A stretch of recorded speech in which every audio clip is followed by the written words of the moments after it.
नवरात्रि की आप सभी को ढेरों शुभकामनाएं।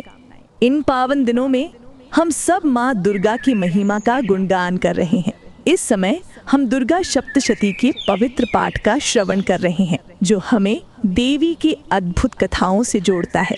आज हमारी ये आध्यात्मिक यात्रा अपने चौथे पड़ाव पर पहुंच गई है। आज हम दुर्गा सप्तशती के चौथे अध्याय की कथा सुनेंगे। ये अध्याय देवताओं द्वारा देवी की स्तुति को समर्पित है। ये बताता है कि कैसे असुरों का नाश करने के बाद भी देवताओं ने देवी की महिमा का बखान किया, क्योंकि वे जानते थे कि देवी सिर्फ युद्ध की शक्ति नहीं बल्कि सृष्टि का सार है। तो आइए शुरू करते हैं आज का अध्याय।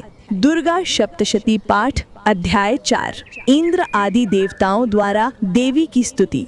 सिद्धि की इच्छा रखने वाले पुरुष जिनकी सेवा करते हैं और देवता जिन्हें हर प्रकार से घेर कर रहते हैं, उन जया नाम वाली दुर्गा देवी का ध्यान करें। उनके श्री अंगों की आभा काले मेघ के समान श्याम है। वे अपने कटाक्ष से शत्रु समूह को भय प्रदान करती हैं। उनके मस्तक पर आबद्ध चंद्रमा की रेखाएं सुशोभित है। वे अपने हाथों में शंख, चक्र, कृपाण और त्रिशूल धारण करती हैं। उनके 3 नेत्र हैं। वे सिंह के कंधे पर चढ़ी हुई हैं और अपने तेज से तीनों लोकों को परिपूर्ण कर रही हैं। ऋषि ने कहा, अत्यंत पराक्रमी दुरात्मा महिषासुर और उसकी दैत्य सेना की देवी के हाथ से मारे जाने पर इंद्र आदि देवता प्रणाम के लिए गर्दन तथा कंधे झुकाकर उन भगवती देवी दुर्गा का उत्तम वचनों द्वारा स्तमन करने लगे। उस समय उनके सुंदर अंगों में अत्यंत हर्ष के कारण रोमांच हो आया। सभी देवताओं ने कहा, संपूर्ण देवताओं की शक्ति का समुदाय ही जिनका स्वरूप है और जिन देवी ने अपनी शक्ति से संपूर्ण जगत को व्याप्त कर रखा है,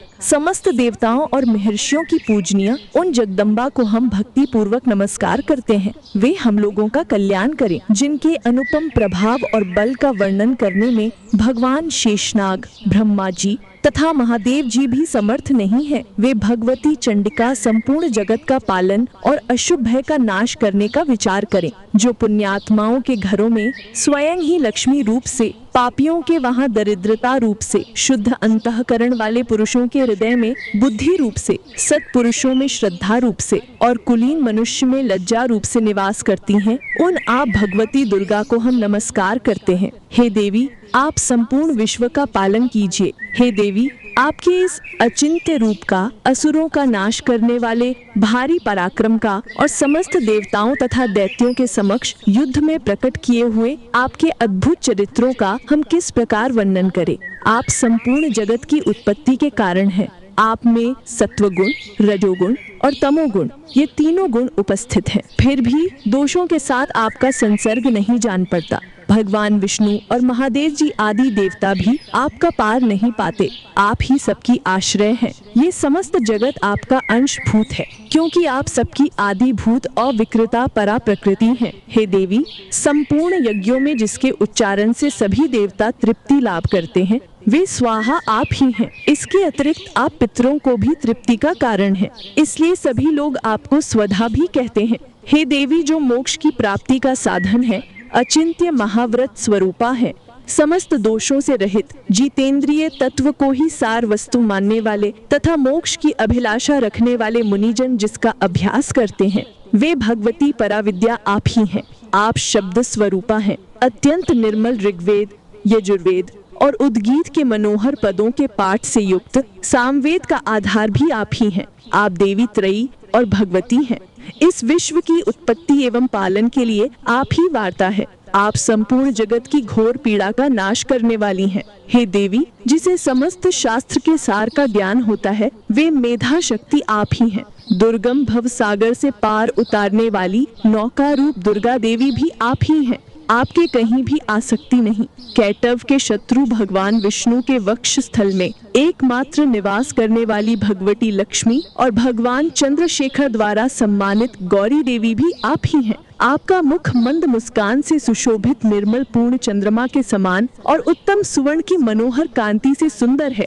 तो भी उसे देखकर महिषासुर को क्रोध हुआ था और सहसा उसने उस पर प्रहार कर दिया। ये बड़े आश्चर्य की बात है। हे देवी, वही मुख जब क्रोध से युक्त होने पर उदय काल के चंद्रमा की भांति लाल और तनी हुई भौहों के कारण विकराल हो उठा, तब उसे देखकर जो महिषासुर के प्राण तुरंत नहीं निकल गए, ये उससे भी बढ़कर आश्चर्य की बात है, क्योंकि क्रोध में भरे हुए यमराज को देखकर भला कौन जीवित रह सकता है।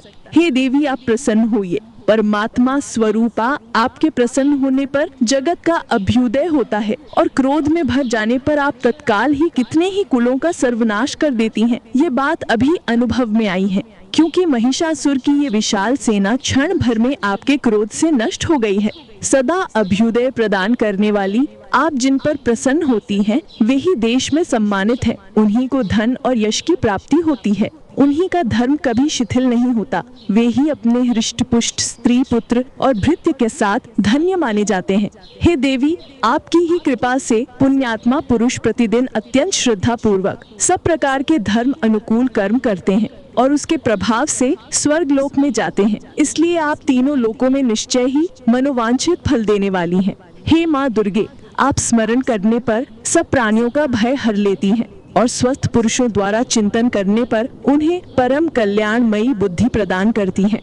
दुख, दरिद्रता और भय हरने वाली देवी, आपके सिवा दूसरी कौन है जिसका चित्त सबका उपकार करने के लिए सदा ही दयाद्र रहता हो। हे देवी, इन राक्षसों के मारने से संसार को सुख मिले और ये राक्षस चीर काल तक नरक में रहने के लिए भले ही पाप करते रहे हों, इस समय संग्राम में मृत्यु को प्राप्त होकर वे स्वर्ग लोक में जाएं। निश्चय ही यही सोचकर आप शत्रुओं का वध करती हैं। हे देवी, अब शत्रुओं पर शस्त्रों का प्रहार क्यों करती हैं? समस्त असुरों को दृष्टिपात मात्र से ही भस्म क्यों नहीं करती थी? इसमें एक गुड़ रहस्य है। ये शत्रु भी हमारे शस्त्रों से पवित्र होकर उत्तम लोकों में जाएं। इस प्रकार उनके प्रति भी आपका विचार अत्यंत उम्दा और करुणामय रहता है। खड़ग के तेज पुंज की भयंकर दीप्ति से तथा आपके त्रिशूल के अग्रभाग की घनीभूत प्रभा से चौंधियाकर जो असुरों की आंखें फूट नहीं गईं, उसमें कारण यही था कि वे मनोहर रश्मियों से युक्त चंद्रमा के समान आनंद प्रदान करने वाले आपके सुंदर मुख का दर्शन कर रहे थे। हे देवी, आपका चरित्र दुराचार के बुरे वर्ताव को दूर करने वाला है। साथ ही ये रूप ऐसा है जो कभी चिंतन में भी नहीं आ सकता और जिसकी कभी दूसरों से तुलना भी नहीं हो सकती। आपका बल और पराक्रम तो उन दैत्यों का भी नाश करने वाला है जो कभी देवताओं के पराक्रम को भी नष्ट कर चुके थे। इस प्रकार आपने शत्रुओं पर भी अपनी दया ही प्रकट की है। हे वरदायिनी देवी, आपके इस पराक्रम की किसके साथ तुलना की जा सकती है?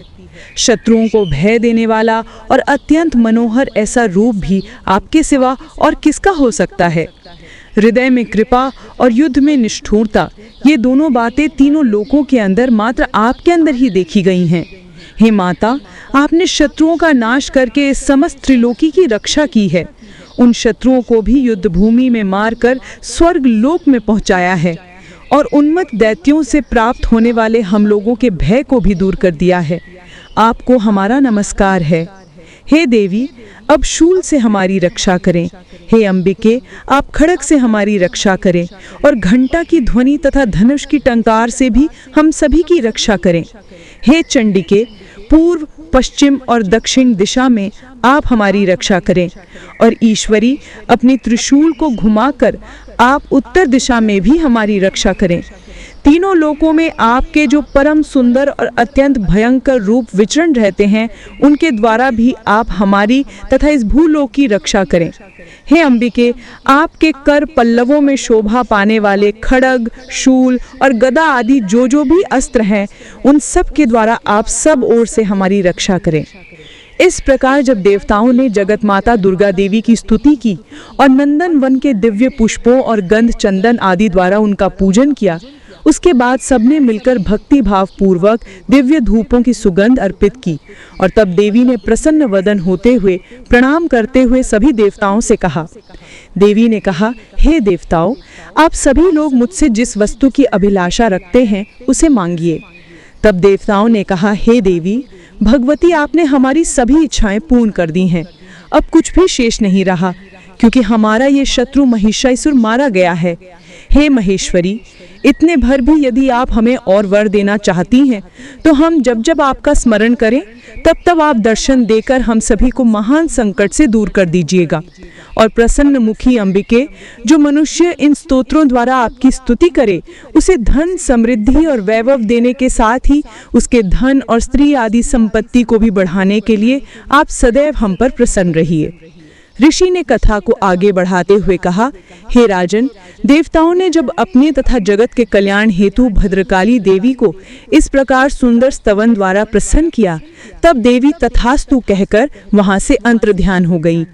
हे राजन, इस प्रकार पूर्व काल में तीनों लोकों का हित चाहने वाली देवी जिस प्रकार देवताओं के शरीर से प्रकट हुई थी, वो सभी कथा मैंने आपको सुना दी। अब पुनः देवताओं का उपकार करने वाली वे देवी दुष्ट दैत्यों और शुंभ तथा निशुंभ का वध करने और सभी लोगों की रक्षा करने के लिए गौरी देवी के शरीर से जिस प्रकार प्रकट हुई थी, अब वो प्रसंग मैं सुनाता हूँ। मैं उसका यथावत वर्णन करने जा रहा हूँ, ध्यान से सुनिए।